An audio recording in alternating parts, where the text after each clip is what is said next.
And hello to you, and welcome to the Richard Nichols Podcast, the personal development podcast series that's here to help inspire, educate, and motivate you to be the best you can be. I'm psychotherapist Richard Nichols, and this episode is titled Disappointment.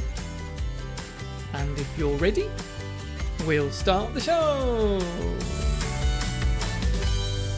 Alright folks, how are you doing? Have you had a good summer? I feel like I'm solar powered, really do enjoy being out in the sun, so I like this time of year, and if the weather's not good I do feel a little bit let down, which is a selfish disappointment, I know, but you feel what you feel, don't you? And we've long known the importance of looking below our emotions to see what else is driving it, to see if it's better placed to help us deal with bad situations, even the really bad ones. In his letter from Birmingham Jail in 1963, after being arrested on the rather trumped-up charge of marching without a permit, Martin Luther King wrote, amongst other things, this quote.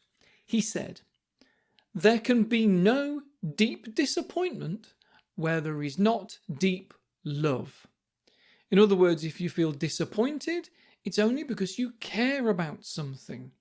I remember when the theatre and art centre, where I did a lot of amateur dramatic stuff, closed down and we had to move to a new venue, which is fine, it's lovely, but it was really sad to see everything being stripped out. The council said that the place didn't make enough of a profit and the space could be put to better use. They had different values, I guess. They saw the purpose of art as something to profit from, rather than to educate or inspire. And we still don't know what's going to happen to the drama group for the kids with special needs, or the youth group, or the art classes, but we'll see. But it's really disappointing to me. And the reason it's disappointing to me is because I care about the arts. Now, you know me, I'm one for following the science, and studies consistently show the benefits.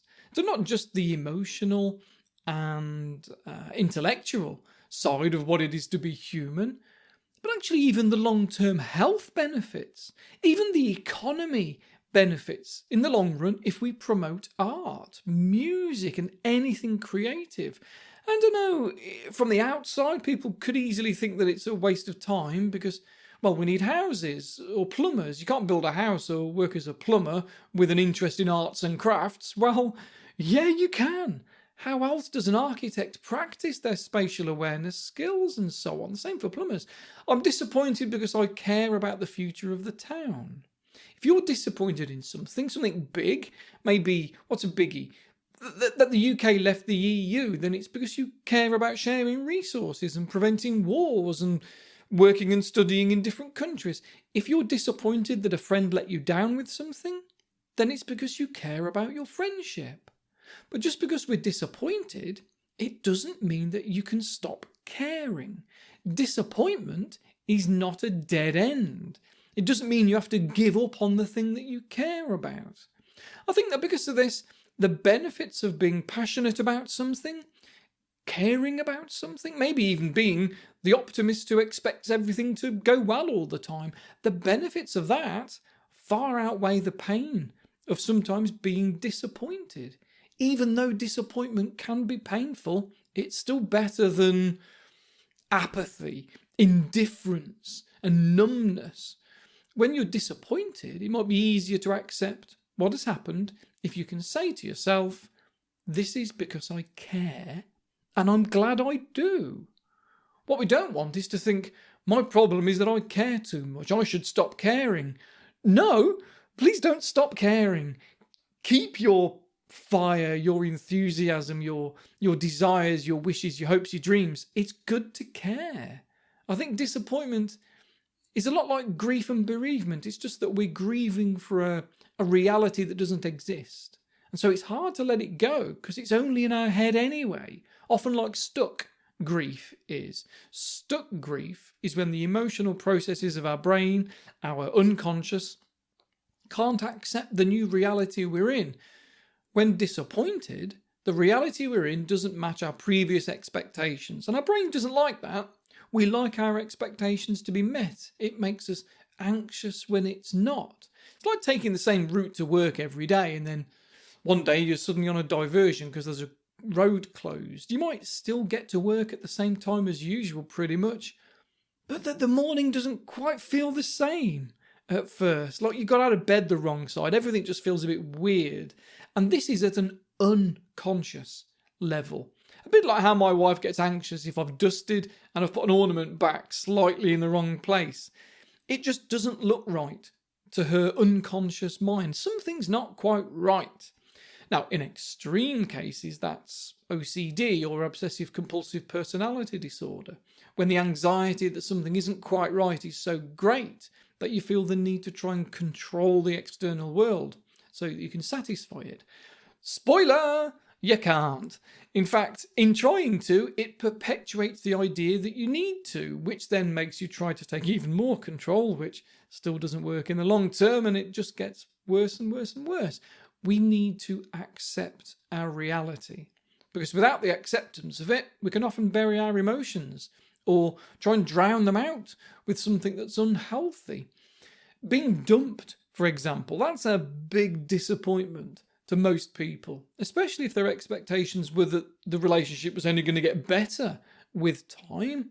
So, whilst it's mostly okay to have rebound relationships, there's nothing wrong in using intimacy of any kind, especially sex, to make us feel better. Just be aware that it's a rebound thing, though. That's all. And don't transfer the feelings that you had for your previous partner onto anybody else. Just enjoy it for what it is and don't take it too seriously unless you consciously want to. Don't rely on your unconscious, your gut instincts is what I'm saying, because our instincts, our unconscious mind, it just wants familiarity. I guess we need to sit with our feelings and be okay with being disappointed sometimes. I've mentioned before about our sense of self, who we are, coming from our values and the things that we care about. If we deny ourselves those values, those opinions, beliefs, whatever, then we can lose our self, our sense of who we are. And we have to care about whatever disappoints us in order to be true to ourselves. If we lie to ourselves and just pretend that everything's fine, it won't actually make it fine. You can't fool your unconscious mind. And if you try, it'll only make you feel emptier and emptier as time goes on. But if you sit with the disappointment, understand it, accept it, your unconscious mind catches up with reality soon enough, and you can move on from the disappointment, especially if you can dilute it down with some experiences that satisfy your expectations. It's why people with anxiety will so often watch the same films over and over again, the same TV programs, even though they've seen them 100 times. It's because they're familiar. It's because they're predictable, and that makes them safe. Do that if that helps you. Go for walks in places you've already done plenty of times before. Don't be bored by familiarity. Be reassured by it. Be hugged by it. People are telling me lately that they're a bit disappointed over the state of the UK at the moment. Some of the decisions that have been made over the last few years have really set us back. And yeah, I'm disappointed too. But hey, what am I going to do? Leave the country? No. Am I disappointed in not moving to New Zealand when my brother did back in 2008? Well, maybe. But maybe actually, I'm just disappointed that there's been too much emphasis in the UK on supporting the wealthy rather than helping the poor. Well, those values aren't going to change. If I just gave up on the UK and ran off, I'd still be disappointed in that sort of ideology, wouldn't I? It's just that I wouldn't be watching it quite so closely, but I'd still be watching it, and I'd still be disappointed. I need to be okay with that, because that way I keep my shape, if that makes sense. I live true to who I am. Am I disappointed that China's got fewer human rights? Yeah.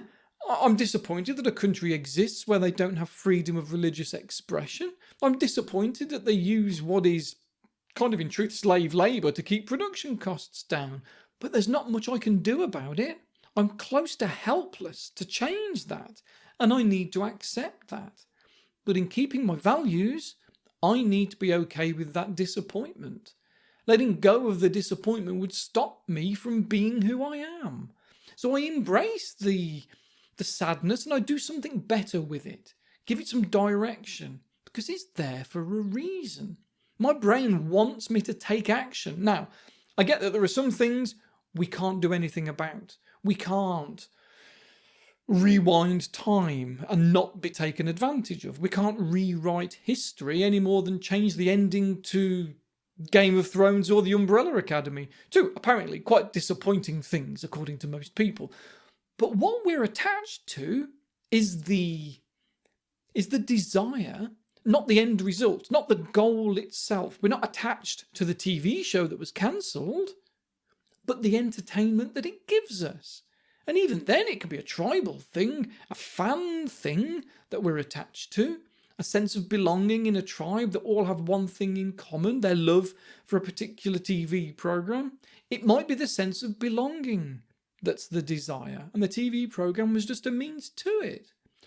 Once you play around with who you are and what you want, you might find that there's a lot more that can dilute down any disappointment and turn into a natural sense of loss and sadness that passes you by. In not being successful in a job application after 3 interviews for the job of your dreams, you're going to be disappointed, of course. But when you can see it's the job of your dreams that you're attached to, not that one job, it allows you to keep the idea of the job of your dreams in mind so you can attach it to the next one you apply for.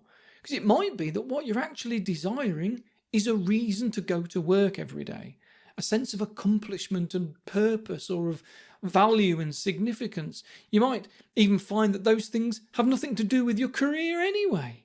But when Bumble dates or Match.com meetups seem to go well, yet the other person says, thanks but no thanks, you're going to be disappointed. That doesn't mean you shouldn't get your hopes up or not go on dates again. But recognise that what you're attached to there is not necessarily that one person.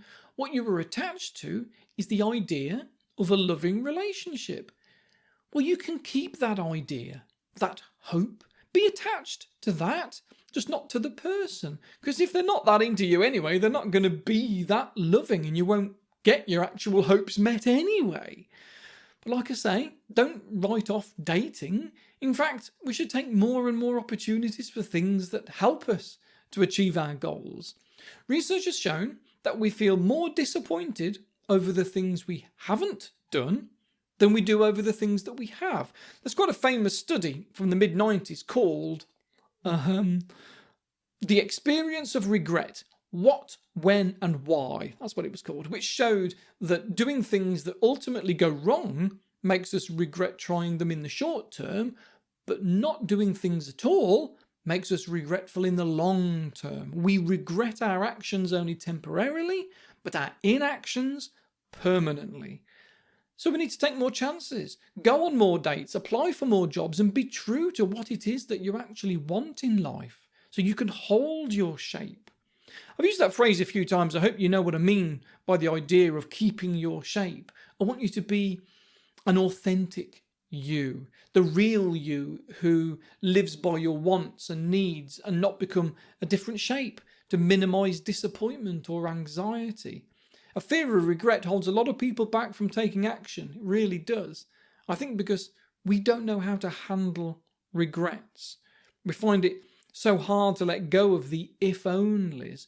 There was a 6-part study into regret once. Mental contrasting of counterfactual fantasies attenuates disappointment, regret, and resentment. What a title! In layman's terms, they concluded that by thinking about the if-only situation, it makes us feel bad.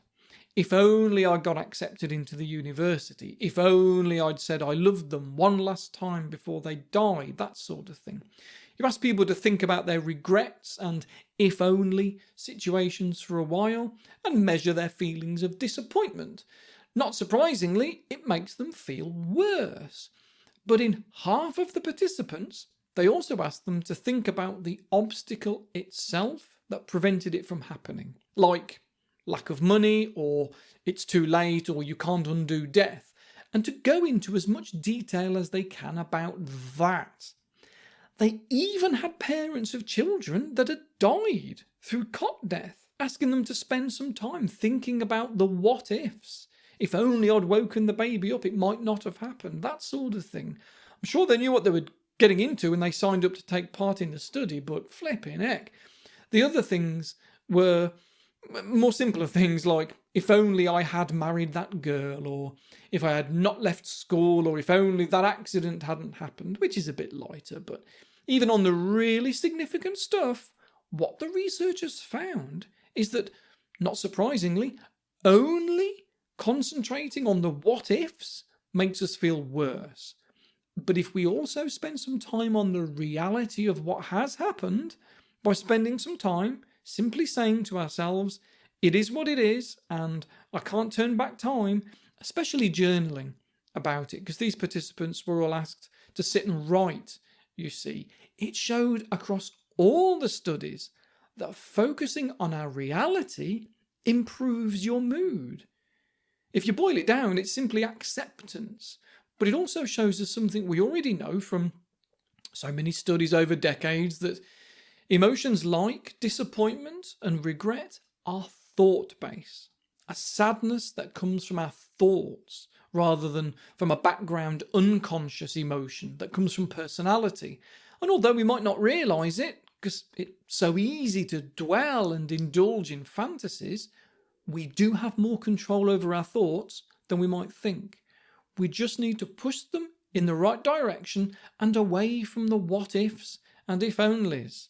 Right, I've properly overrun today, so I need to go. But don't be disappointed. I'll be back before you know it. You can find me on Patreon, like I always say, where this month we've got topics like disclosing mental health issues, self-sabotage, depression. I was planning to talk about kindness as well, and dealing with entitled people.